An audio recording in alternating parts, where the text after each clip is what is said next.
Olá, babies, como vocês estão? Tudo bem? Prontos para a geografia?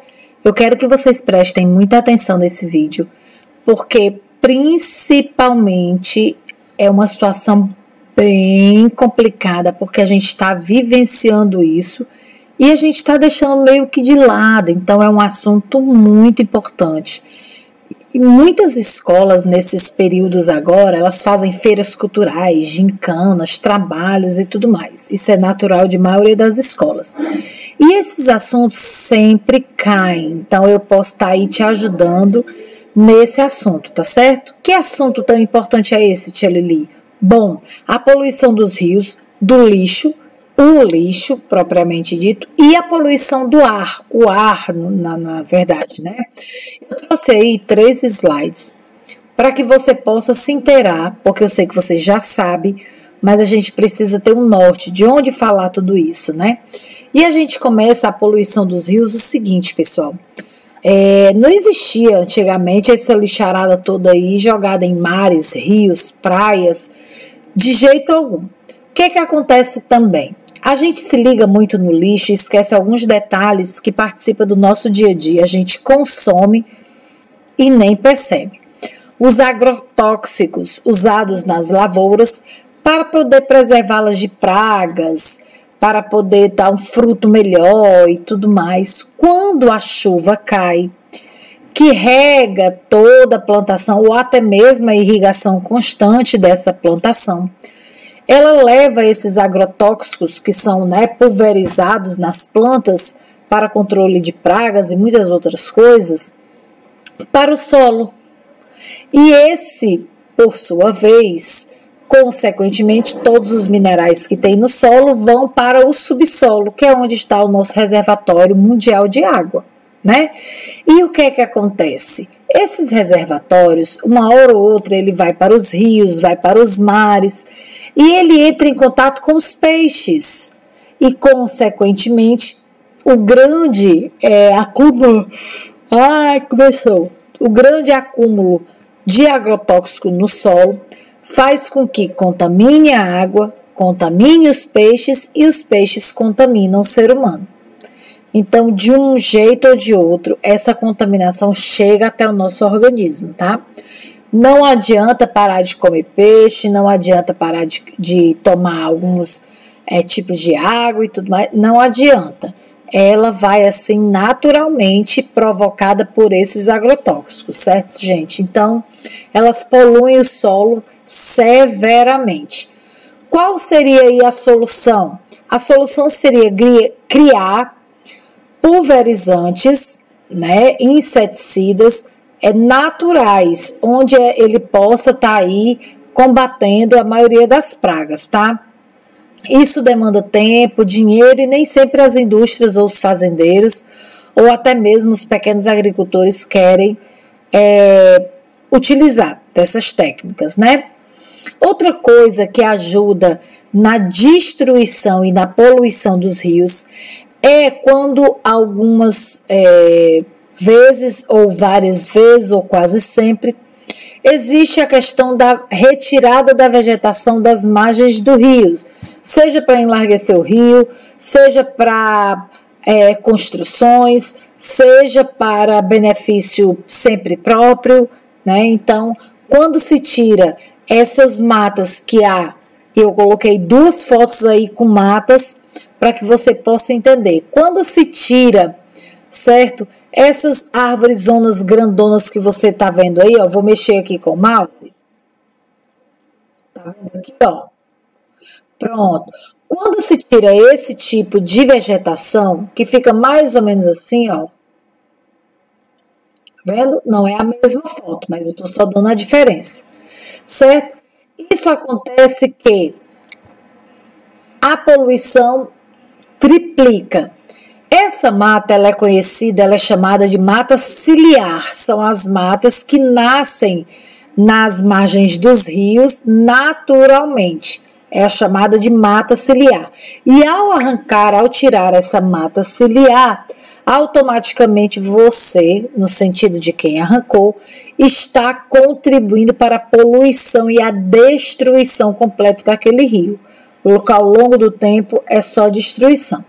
Outra coisa muito importante que, com a ausência da mata ciliar, a areia que está nas bordas dos rios, elas vão descendo para o fundo dos rios, consequentemente, eles vão mexer na profundidade do rio. E isso é um fenômeno que acontece e não é um fenômeno natural. E isso é uma consequência, a gente não pode nem chamar de fenômeno, né? É uma consequência da ação do homem ao retirar a mata ciliar. Então acontece o assoreamento. O assoreamento é quando o rio ele é aterrado pelas suas próprias areias, que ficam nas suas margens, diminuindo assim o nível do rio. Então, consequentemente, ele fica mais baixo, né? Um rio mais ralinho e não tem aquele fluxo de água constante. Outra coisa muito importante para que vocês possam entender em relação aos rios é o esgoto e o lixo das cidades grandes. Cidades grandes, as indústrias, as fazendas, enfim, onde tem gente. Todo o esgoto das cidades raramente ele é tratado, que era para ser o correto. A água do esgoto era para voltar para a companhia de esgoto, para que ela pudesse tratar essa água e retirar o lixo sólido e, consequentemente, essa água, depois de tratada, voltaria ao consumo humano. Mas isso não acontece em 70% dos casos, ou seja, só 30% é reaproveitado.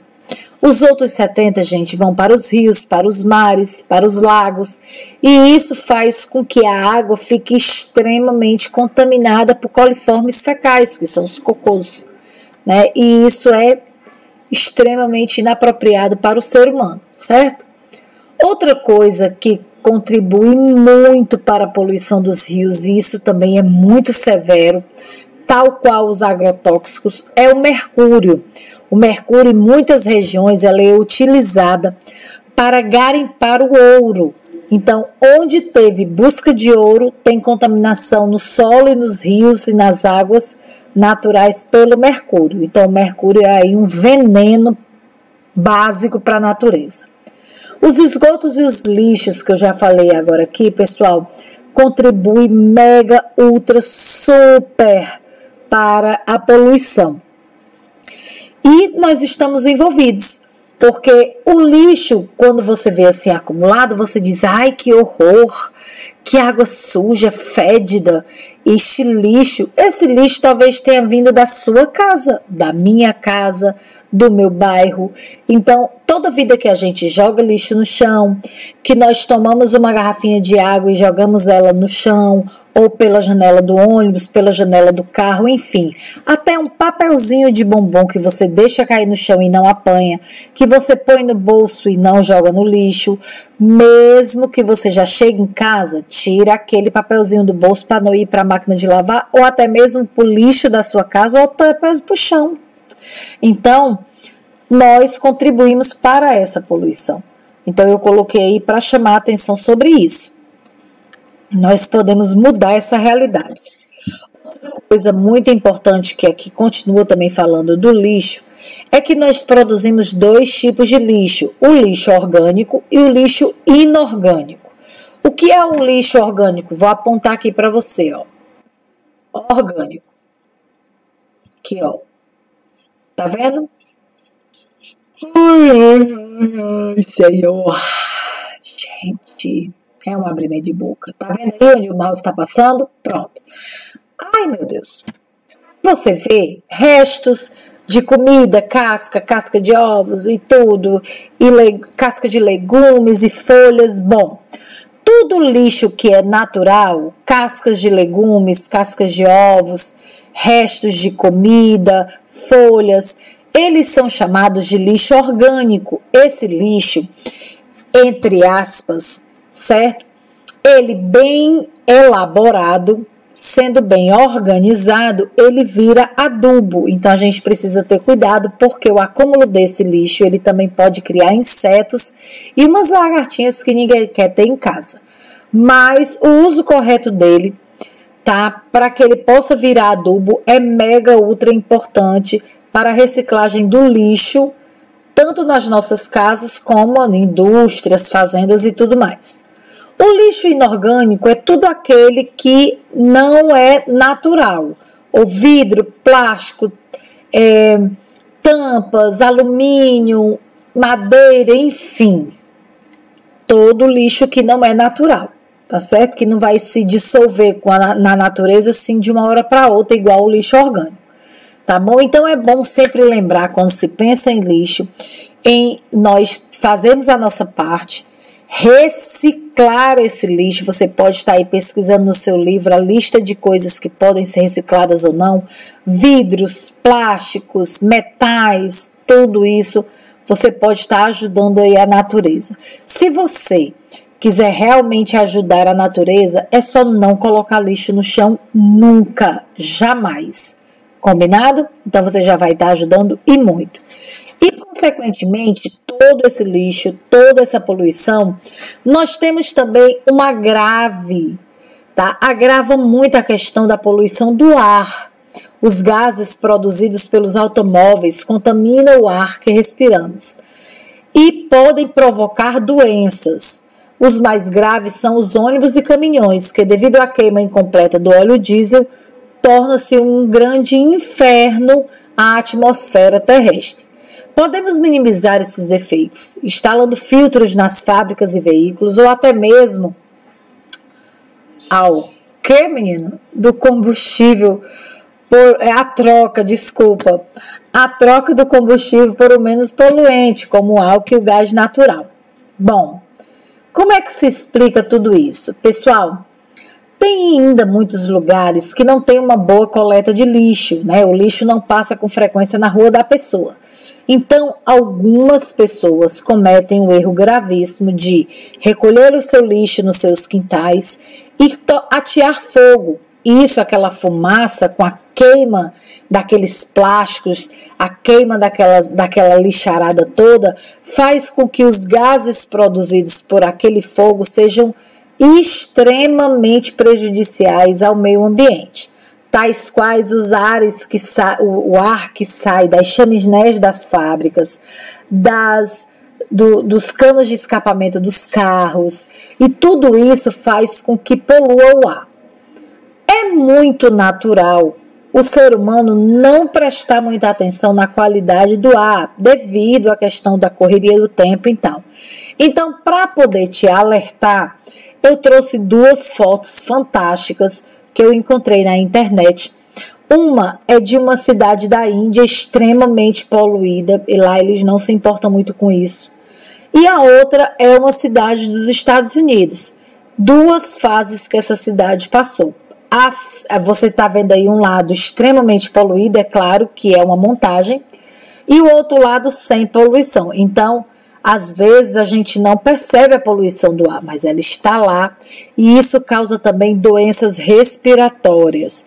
Então, a questão da fumaça das fábricas, carros, queima de lixo desorganizado, a fumaça até dos sprays, aquele aerosolzinho que a gente passa assim como desodorante, pronto, aquilo lá também é mega prejudicial ao ar, tá? Então fica aí a dica para Tirili, porque você pode ser um protetor da natureza, começando dentro da sua casa, fazendo a sua parte, tá? Beleza? Show de bola? Até a próxima, hein, gente? Tchau, tchau.